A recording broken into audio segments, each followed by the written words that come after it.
Audiophiles. This is episode 5 of Spoopy Month of Spook. Ooh. Today we are doing My Favorite Witch by Annette Blair. Yes, this ma'am. one is not on... Oh, I thought you said hang on. This one is not on KU. No. It is $2.99 on Amazon. And we got it from Priceful Discount Books for like $1, I think. Is that where you got it? Yeah. I thought you got it from McKay's. Was it like the dollar day, wasn't it? It was like 50 cents per book. Yeah, so 50 cents, that's even better. Yeah, I think this one definitely came from there because I saw it and I was like, hey, we could do this for October. I think this was our first October pick, actually, because it was 50 cents. So No, you get the books you got from McKay's. Yeah, so okay. Yeah, those were never probably mind. first. Well, Mad dumb. no, that might have been before we did the pod, where you came It up with was. this. So Yeah, because I like witch stuff. So I got some witch books, yeah. Anyways, My Favorite Witch by Annette Blair. Mm-hmm. You have the description, though. Oh, yeah. That's what I'm waiting on, you know. My bad, you. There are no content warnings, and the description is read as, the author of the surprise hit, The Kitchen Witch, serves up a charming tale of a beautiful witch who is appointed to work with a former hockey star. I read farmer and hockey, and I was like, I've never read a trope like that. And I was like, I still haven't. Anyways, the one man who can melt the ice around her heart. That's it. That's the tea. Do you think there's any triggers for this book? I didn't, while I was reading it, I kept my eye open to try to write anything down. And I didn't really see it. Maybe sexual content. Yeah, probably. That's really the only thing that I can think of. That, and there's orphanage and orphans mentioned heavily in this book because it's like an association for the orphanage. Yeah. So like, if you get really sad about orphans, maybe. But like, other than that, there's really, this book was written in like early 2000s. Yeah. And so they weren't as mentally messed up as we yeah. are today. So Or they didn't show it.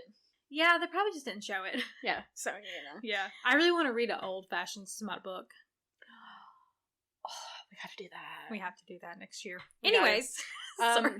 Anyways, the average rating for the book is a 3.79 on Storygraph. Here is the reviews I picked out. This one's a 2-star. This one was alright. I didn't finish it, though. I really enjoyed the first one, but I found this one to be tedious. I will still read the third one since I like the first so much. 4 stars. I like this one much better than the first. The characters were easier to like and the complications were more understandable. 5 stars. Meet an unlucky in-love witch and a gimp hockey player who work together for a charitable foundation. More importantly, meet twin orphans who steal the show with every scene.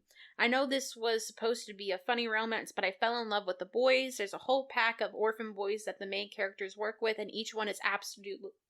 I love it. English. Is absolutely adorable. What a cast of supporting characters. And a 3-star. I usually have a hard time reading romance and tend to skim a lot. With this book, I don't remember skimming at all. Not amazing, but not gag-inducing either. Anyways. Take it away, James. There's some spoilers coming up, sweetie. You better cover your ears.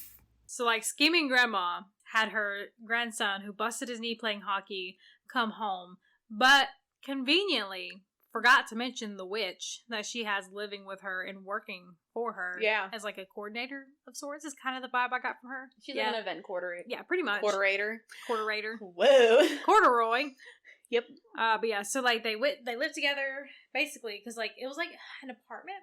They had like a bedroom, shared kitchen and living, and then another bedroom. Something like that. So, well, it seemed more like a dormitory. Basically, yeah. So, yeah, that's exactly what it was. Okay. So, it was like shared living space. Like, that is a trope, apparently. I didn't know that. Shared living space? Yeah, like, I know close proximity were, but I didn't know shared living space was one. Apparently. This one's definitely hockey, enemy to lovers. Which, as of this summer, is a very in kind of thing. Super in. Yeah. Everyone's been talking about hockey romances. Especially Icebreaker. Yep. I haven't read it yet. I kind Neither of have want to, but like I'm not really super into hockey. I wasn't into werewolves either. Well, I got one like lined up for us for. Do you? I do. Oh, it's an icebreaker? No. Oh. But I got one. Ooh. I wrote as my second note though, being the biggest star in Rhode Island is nothing since only 2 people live in the state. That is giving, when me and Garrett were growing up and we homeschooled, and Garrett would be like, the principal told me I was the smartest kid at my school. principal being our mom, and the school being me and my brother. Mm-hmm. So that's what it reminds me of. And I always tell him, I bet you tell yourself that all the time to make yourself feel better. He does a lot, yeah.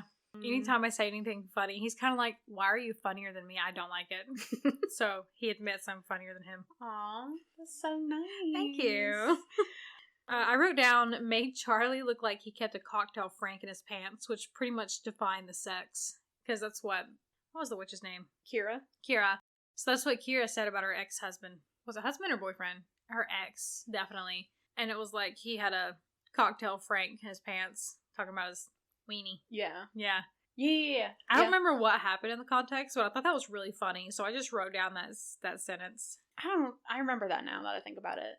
I don't remember the ex's name. Is it Charlie? Charlie. Okay, that's why it makes more sense now. I do love split POV books, but I prefer it if the different POVs are in different chapters and not all in one chapter. All in one, yeah. That's very confusing when you read it in an audiobook. Did you do this on audio too? Yeah. I bought the book. Yeah. Which, by the way, I don't know if I wrote this down. If I did, I'll ignore it. But the Kindle version of the book and the physical copy of the book, very different covers. Really? I gotta show you this. What does a Kindle look like? That's what the... Oh my gosh, that is completely different. Because the physical copy... I think I like mine better, the physical copy. Yes, that's what I was gonna say. Yeah. Because the physical copy is all cartoonish and it's kind of cutesy. Yeah. This one is one's giving Wizards of Waverly Place. Yes. Yeah. I love the show. Love it. Absolutely adore it. Selena Gomez is my main man. This is making me understand why you don't like physical people on books. Yeah. It's just so cringy. I really don't like it. Yeah, so... Do you believe in witches, though? I don't think so. I do. I definitely believe in witchcraft, but like the crooked nose, the moles, and the pointy hat, no. But I do believe in witchcraft. Okay. Like, it's 100%, I understand, like, it can happen. Because, like, it's mentioned throughout the Bible how, like, it's a sin. Because it's Satan worshipping. But, yeah, I believe it. I believe it can happen. I don't know. I never really think about it. Yeah. Just like how I completely forgot she was a witch until she started making spells. It's, My Favorite Witch is the name of the book. I know. Yep. But I was reading it. Yep. And I completely forgot about it. Yep. And then she was making some spell about his weenie in the office. Oh, in the office, yeah. And then I was just like, that's right, she's a witch. Yeah. That's like, what, the first chapter? No, maybe second. I don't know. Second or it's third. It's further on, yeah. It's a little further on. Like, it's not that far into the book, but... Yeah, she's cursing her ex's weenie. Yeah. Because I think he cheated on her or something. Something like that. So he did her dirty. Yeah. They called Jason Goddard, like, throughout the book. Yeah. And it just kept making me think of Jimmy Neutron. Why? Because the dog's name is Goddard. Really? I was a Fairly Odd Parents, but I was not a Jimmy Neutron kid. Well, the dog's name is Goddard. Goddard. Okay, that makes sense. So I kept thinking about that. Made you think of Jimmy Neutron. Yep. Oh, so they've been, like, working together day and night. Like, they kind of hate each other. I think he was just, like, it's definitely Grumpy Sunshine. Yeah, because he was really grumpy. I don't know if I would call her Sunshine, though. She was not as grumpy as he was. She wasn't grumpy, but I don't... Grumpy. I want to call her Sunshine. Cloudy day. Yeah. Yeah, so he's really grumpy because, like, he's got a bum knee. He might have ruined his entire career. Yep. He's just trying to hurry up and get back, like, 6 months of rehab to go back. Mm-hmm. And that really pissed me off. We'll get there, though. Yeah, but Jason was, like, walking and looking at her because of how hot she looked, and he walked into a desk and hurt his knee. And so she, like, got on the ground and was, like, rubbing his knee. Yeah. And I was just like, bring it on! And it didn't even do anything. Yep. And I was like, no! Where's the smut? You ruined me. I can't read a book without smut now. You're welcome. Thank you. Like, literally, what episode is this? Hang on, let me go look at the back of my notes here. I want to say this is going to be like 30. It is 30. That's perfect. 30 books ago, I didn't read books with smut. But 30 books into this podcast, I have to have smut. I cannot read if it doesn't have smut. You're welcome. Thank you. I don't think I wrote... Well, I'll get to one of these comments later because it's farther down. I wrote here, in quotes, he barked a laugh. Take a shot. Roof. No, that's when you, like, me, you know how my child was making fun of me laughing? Yeah. It's when you, like, obnoxiously just, that sounds like barking laughter to me. I don't want to know what my face looked like in that. My chair keeps squeaking every time I move. But when you randomly bust out in laughter, and you sound like you're barking, I'm assuming that's what they mean when they say, he barked a laugh. You see, that's not what I was hearing in my head. I was thinking more like, ha! That's like coughing up a hoagie. Hoagie's a sandwich. Whatever that thing is called, you know? loogie? A loogie! That's... Yeah, no, they're not coughing up sandwiches today. No. But take a shot for every time they said he barked a laugh. He barked a laugh. He's going, ruff! You know, you say something funny. Bow wow! One of my other notes, though, that I wrote is all the substituted cuss words are cringy. They are super cringy. I'm trying to remember what it was that she said. I think it was instead of, like, crap, she said cripe. Yeah. And I was just was this like English based, do you think? No, because Rhode Island. They have hockey? Rhode Island? Okay, because I was like, crikey and stuff like that. Like, that's like Australian, I think. I think all the crow and like the augury, Augury, augury, I'm thinking. Basically it's talking about how like 3 crows means this, 5 crows means this. Oh, yeah. Love it. I love crows. I don't like birds, but crows are my favorite. I don't like birds. But my mom is Cherokee, and she always talks about like how smart animals are and like their souls and spirits and stuff. And with crows, they remember you. And like if you feed them or if you give them something shiny and they remember you, they can remember your family. Like your generations down the road, and they'll still be watching out for you and taking care of you and being friends with you. Because like say your granddad was nice to a crow, that crow will be nice to you. And like all crows share a brain cell or something, because like they all remember that. And it is so cool to think about birds having brains. But they kept mentioning crows in this book, and it made me really like wistful, wondering maybe, because it like really opened my mind more to crows. I don't like birds. I left you to die when a chicken was flying. You did. Yeah, my mother-in-law recently got chickens, and so we're like walking in the pen, looking at them. One of them starts flying. You know, I'm deathly terrified of chickens. I've been flogged by 2 roosters in my life, and I turn around to grab Alyssa, and you are gone. You run out of the fence, you shut the gate with me still in there, and I am grabbing my mother-in-law, using her as a meat shield, because I didn't want to get you flogged for a 3rd time in my very short existence on this planet. And you are just like, I turn around, and it's not even 2 seconds later, and you're just sitting there holding the gate shut, staring at me. No, I turned around, you didn't follow me, so I shut the gate, because I knew your mother-in-law would have been mad if the chicken ran out. You could just catch it.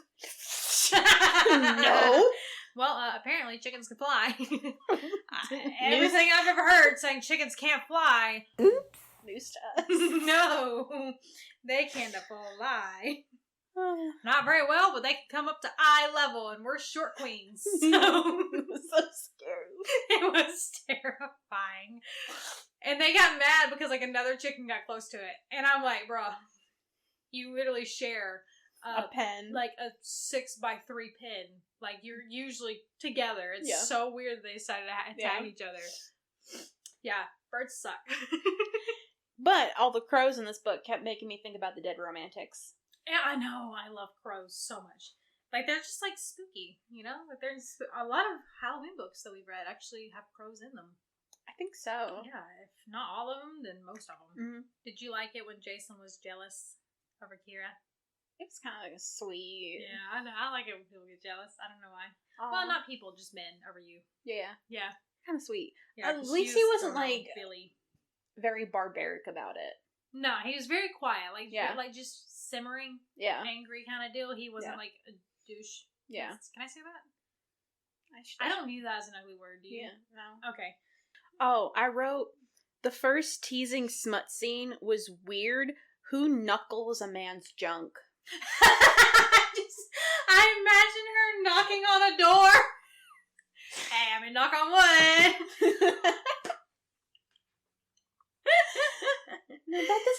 comfortable. No, it doesn't. I mean, just like Yeah. you're gonna give but him like this. You're gonna give him a knuckle sandwich, Yeah. bruh. Yeah, she just like wasn't he standing behind her, and she just went like It was weird. It was in the elevator too, right? I think so. And didn't like they like start getting kind of like freaky, and then she fell was out of leaning the elevator. against the elevator door, and the elevator door opened, and she falls, and he just stays in the elevator and shuts the door. Yeah. And he just leaves her there, and there's some lady watching her fall.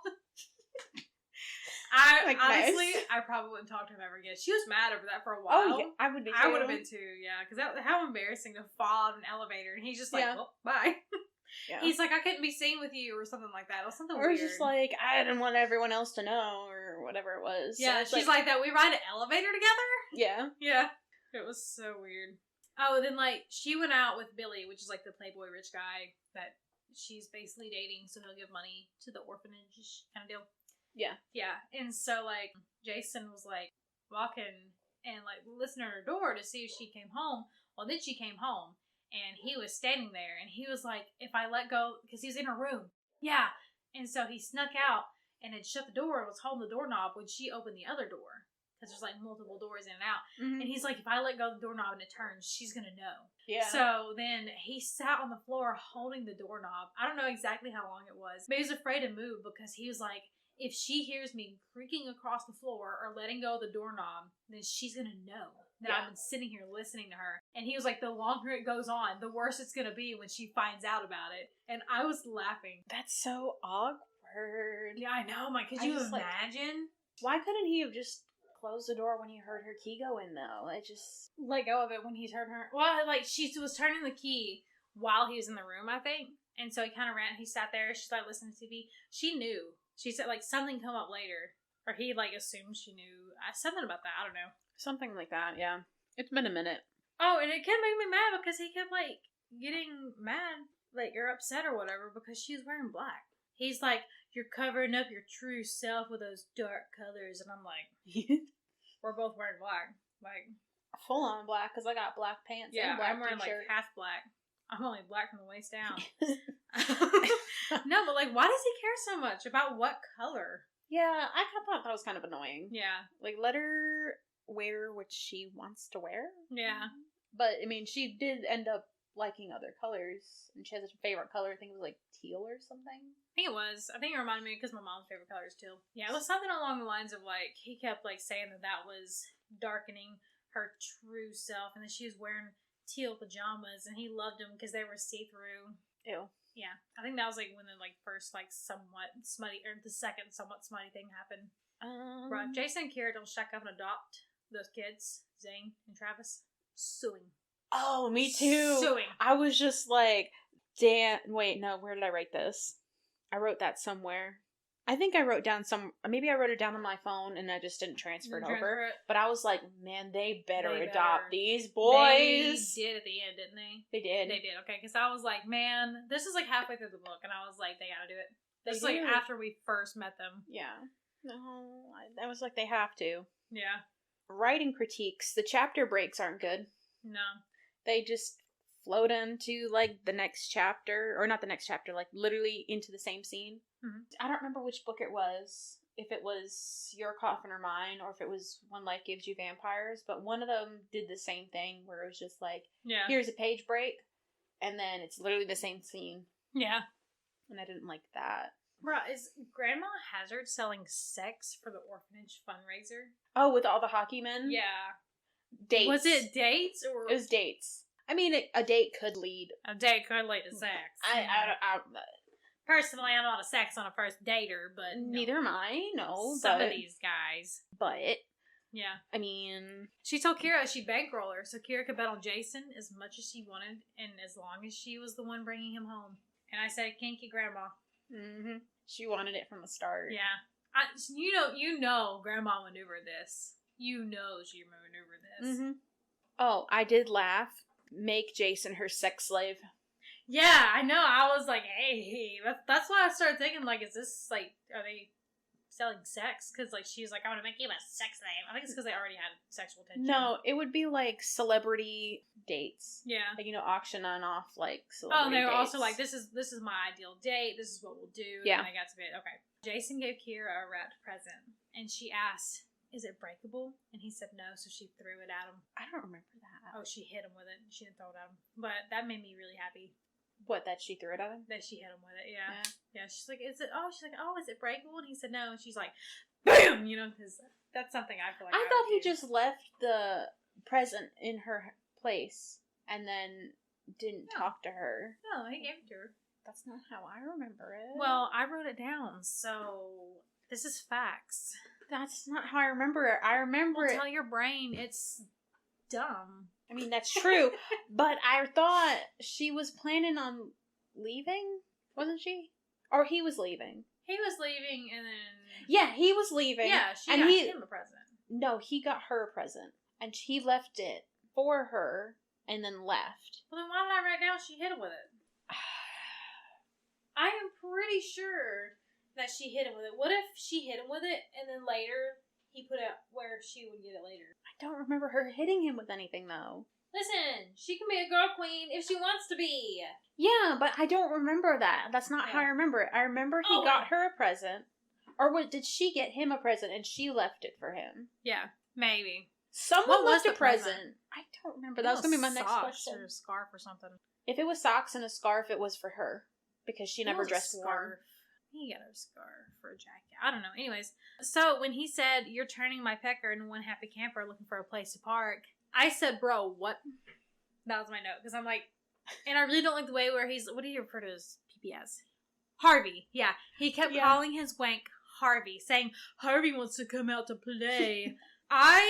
If I am getting jiggy with my husband and he says, Steve wants to come out and play, I am going to get up, throw my clothes on, and leave the building. Because, excuse me, he kept calling it Harvey. And I kept imagining Steve Harvey on his junk. Yeah. I imagine his wanky having a mustache. And I'm just like, why do you keep calling it Harvey? Why Harvey? Hardy, I get that, because it gets hard. But anything other than that, I don't understand. What would you do if a guy, you were getting frisky with a dude, and he's just like, Mr. Bell is going to come out and play with you. I'd probably laugh in his face. No, I'll just be like, his name's Justin. I used to be a believer.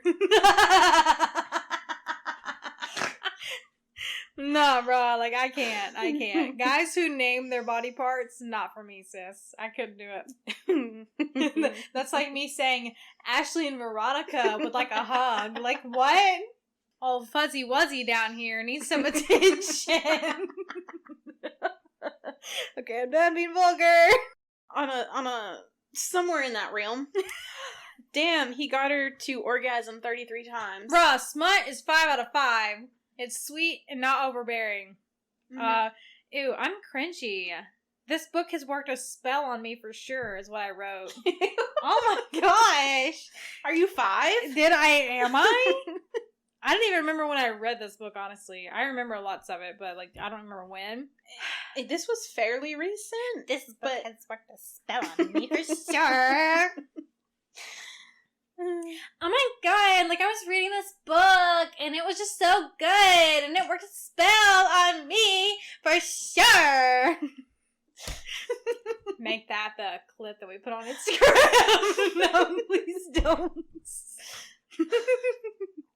I did feel like the book jumped a lot and skipped scenes that I would have liked fleshed out more. Yeah, I feel like that too. I can't name any specifics, but that's how I felt. No, I think mine were more the heartfelt times that they had with the kids. Because, they felt, really short to me. Because they're like, oh, we took all these orphans to go play ice hockey. This is where we're at now. And I'm like, I really wanted to know more about that. Yeah.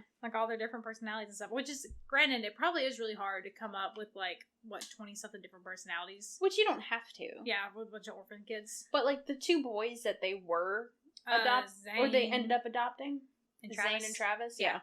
Then I feel like that would have been better. Because, you kind of understand, how their personalities are, but like Yeah. to have that a little more fleshed Yeah. out would have been nice. Yeah. But I did put a heart next to they adopted the boys. That made me so happy. Me too. That made my heart really happy. Yeah.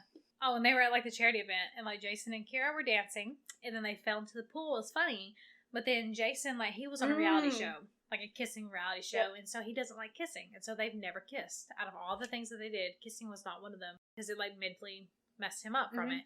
And so he fell in the pool, and then like all these cameras are on them because they're like, he's like in his mind, he's like, how can I, publicity? How can I fix this? And he kisses her. And I'm with like, no emotion. No emotion. And it made her like grossed out, kind of. Like, give her the ick of him after that. Yeah. And I was like, what if he just ruined their entire relationship by that one moment because he felt the cameras and like just muscle memory. Yeah. Yeah. I felt that way too. Yeah. I don't really have any other notes. I have like 2, 3, 4, 5, 6, 7 more. Oh, let's go. I'm sorry. I really like this book. Like, I give this. I probably. Oh no, I think it's wrong here now. I move around a lot when we record. Sorry. Jason's grandma shares a birthday with my daughter, and then Jason's grandma also shares a name with my daughter because, like, her dad, the grandma's dad, so Jason's great grandfather, named her Elizabeth to piss off the mom. Because he was having an affair with a mistress named Elizabeth. Did you remember that part? Yeah. Yeah, so, like, she shares a name and a birthday with my daughter. It was like, it's like, foreshadowing. I was like, I really like that. Like, that sucks. But, like, I really like that tidbit of, like, information. It just, like, added to it for me. It made me, like, really like the grandma more for some reason. And then Kira promised the grandma that she would name her first daughter Elizabeth. Yeah. Man, so many Elizabeths. Yeah, she's like, I want an Elizabeth, so you're gonna have to marry my grandson. Sorry. And Jason kept saying, like, when he returns to hockey, and he's like, oh, I can't have Kira and hockey. I gotta pick. Which one do I want? And I'm like, why can't you have both? Yeah, I thought that too, but I thought it was more like, I think it's more along the lines of, like, she wants to continue working for the grandma, and she can't do that if they're on the road or something. Like, that's where my mind went. I thought it was more like, in her perspective, like, him going back to hockey is him abandoning everything. And yeah, but, like, no one ever said, hey, you can't do both. Yeah. Like, that, at no point was that mentioned in this book. I'm just like, she could go with you. Doesn't she? You could just stay. Doesn't he still do hockey at the end? He does. He goes back to it for a little bit, but then he realizes this is not what I want anymore because all he thinks about is her, and so he quits and goes back with her. Jason and Kira being stuck with 14 boys after hockey practice is cute because it snowed and the bus couldn't return. Oh, that was wild. Not one of the boys finding one of Kira's sex toys and saying he found a bunny. I laughed so hard. My little brother did that once. He found one of my Bubba's toys and turned it on and stuck it to the floor.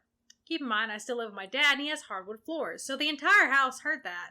And my granddad, who lived downstairs, ran upstairs asking me, what's that noise? What's happening? Are you drilling? And I said, I don't know what that noise is. I don't know where. Maybe ask Dad. Maybe he's drilling something. My dad wasn't home at the time. But luckily, fortunately for me, my granddad had Alzheimer's. So he didn't remember this later. And that is the only time I've ever been thankful about a mental illness in my life was when my granddad was asking me what that noise was. Because it was a vibrator. I have terrible luck. Yeah. It's really bad. But yeah, one of the boys finding it saying, oh, I found a bunny. And like the other guys, one of the other kids are like, let me see. And she's like, nope. I thought it was him who said nope. It was, yeah. No, yeah, it was him that grabbed it and said no. And then like the kids were mad because he's like, well, how come he got to see a bunny? I cried when Jason proposed. Asking that was really sweet. Them to also adopt Zane and Travis. That was so sweet. I loved that. Man, that's like the ramen noodles of family. Instant made, Oh, you get the wife and the kids. Yeah, the whole shebang, the whole 9 yards. That's cute. At the very end, it revealed she's pregnant with a girl, or will be, because of 3 crows. Oh yeah, I was trying to remember if that did happen. Yeah, because she saw the 3 crows, and he's like, what does that mean? And she was crying and said, it means a daughter. And that was the end of the book. I got chills and I cried. So, like, I think I cried this entire, like, last part of the book. I was really sad that it ended. Really? Yes, I was so sad that it ended. I think I was glad it ended, and that's only because I thought the book was kind of What? At the beginning? Oh, At the beginning. I can see the It beginning. was really not great, and I wasn't really looking forward to reading it, but towards the end, it started redeeming itself. It got so much better. And then it was like, oh, they're getting married, they have 2 kids, they're pregnant, they're fixing to have 3 kids, one big shebang. And I'm like, I really want to know more. So I wonder if she made a follow-up book. She might have, because some of those reviews said book 3. Yeah, I know she had previous books, but I don't know about later books, about these characters specifically. I'll have to look into it. Yeah. I really love this book. Like, I gave it a 5 out of 5. Oh, I didn't. What did you give it, a 2? I gave it I'm going to, for the sake of appeasing me, a 3.5. Oh. I dropped it from a 3.75 because that's just going to be weird to rate on a rating. So 3.5. Thank you. You're welcome. I'll make it work. Yeah, but like thinking about it, like it was perfect for me, except one thing that I would have to add is I wish it had more witchiness. Yes, that was the other thing too, because I'm like, I don't understand why. The only witch thing it mentioned was crows and her wand. That's it. And the penis spell. All the wand using was all penis related. And he was so paranoid about her with the wand. Yeah. Because she did one spell on her ex-husband. Yeah. I mean, wasn't I it get like, it, to but be flaccid or something? To be small or something. Yeah, it was whatever it was. something weird, yeah. But my buzzwords are hockey, slow burn, family values, HEA, and magic. Pretty much just going to repeat myself here. Didn't like at first, was really not feeling it, but it redeemed itself. Yeah, I think it did at the end. It was also smutty. It could have been better. The smut was probably 3 out of 5. Mm-hmm. It was like on the sweet spectrum, 3 out of 5. On the smut value, probably like a 2 out of 5. Yeah. Because there wasn't there. It was lacking. Yeah. That, and it was like, oh, things started getting heated. Next chapter. And I'm like, bro. I think for me, what doesn't make it like at least a 4-star read is because the style of, not like the style, but like the way it was written in terms of the perspectives being in the same chapter and not like an easy. Plus, wasn't this in 3rd person? Yes. That makes it even more confusing, especially if you're doing an audiobook. Yes. And then it was cringy, and I don't like cringy. It wasn't cringy, it was sweet. The cringy cuss words? Oh, that was cringy, yeah. Ugh. And they don't use it that often in the book, but like it still was like... This one would be like a really good palate cleanser. Yeah. It was like very sweet. It just made me happy. It made me feel, it was like wholesome. That's what the word I'm looking for. It's very wholesome. The ending for sure was really wholesome. Yes. Yeah. I really liked it. Anyways, do you have anything else to say? No. Okay, thank you for joining us on episode 4? 5? 5. Mm-hmm. Episode 5 of Spoopy Month of Spook. This has been Bibliophiles Audiophiles. Thank you for joining us. We'll see you next episode. Oh, we have an email at biblioaudiopod@gmail.com. And an Instagram at biblioaudiopodcast. Yes. At gmail.com. No, not gmail.com. Why do we keep wanting to do that? I don't know. We're dumb. It's the same. It's not like we made this ourselves or anything. Mm-hmm. Anyways, we'll see you guys in the next episode. Yeah. Bye. Bye.